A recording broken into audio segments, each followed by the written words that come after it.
Hello friends, मैं हूं अलका यादव।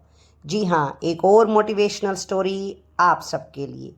और आज की कहानी का नाम है क्या बांटा, क्या इकट्ठा किया। एक बार एक संत ने अपने दो भक्तों को बुलाया और कहा, आपको यहां से 50 कोस जाना है।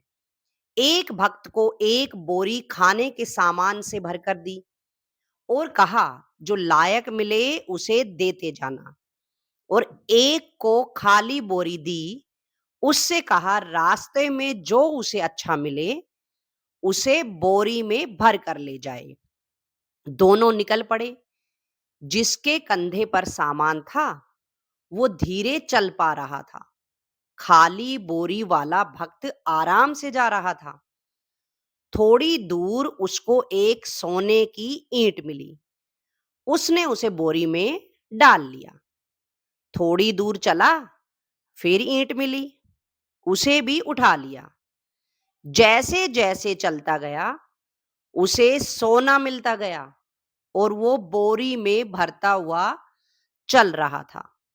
और बोरी का वजन बढ़ता गया, उसका चलना मुश्किल होता गया और सांस भी चढ़ने लग गई।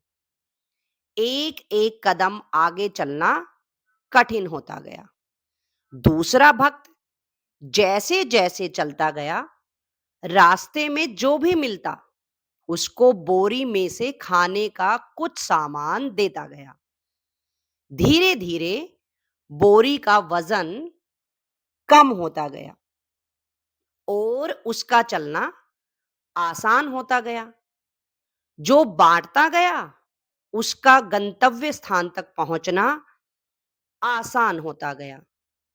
और जो लालच में आकर इकट्ठा करता रहा वो रास्ते में ही दम तोड़ गया। हम सभी को अब ये सोचना चाहिए कि हमने जीवन में क्या बांटा और क्या इकट्ठा किया और हम मंजिल तक कैसे पहुंच पाएंगे। आखिर लालच ही बुरी बला है। तो देखा बच्चों और दोस्तों, हमें भी केवल उस भक्त की तरह हर वक्त नहीं करना चाहिए कि केवल और केवल संजोया जा सके, इकट्ठा किया जा सके, बल्कि हमारे पास जो कुछ भी है उसमें से हमें कुछ ना कुछ दूसरों को बांटता रहना चाहिए। चाहे वो रुपया पैसा हो, हमारा व्यवहार हो, हमारा प्यार हो, हमारा साथ हो, हमारी मदद हो, किसी भी रूप में हमें कुछ ना कुछ समाज को, दुनिया को बांटते रहना चाहिए। केवल और केवल इकट्ठा किए जाने से हम अपनी मंजिल तक बिल्कुल नहीं पहुंच पाएंगे। दोस्तों, क्या इकट्ठा किया, क्या बांटा, इस पर जरूर ध्यान दें। फिर मिलेंगे। तब तक के लिए नमस्कार।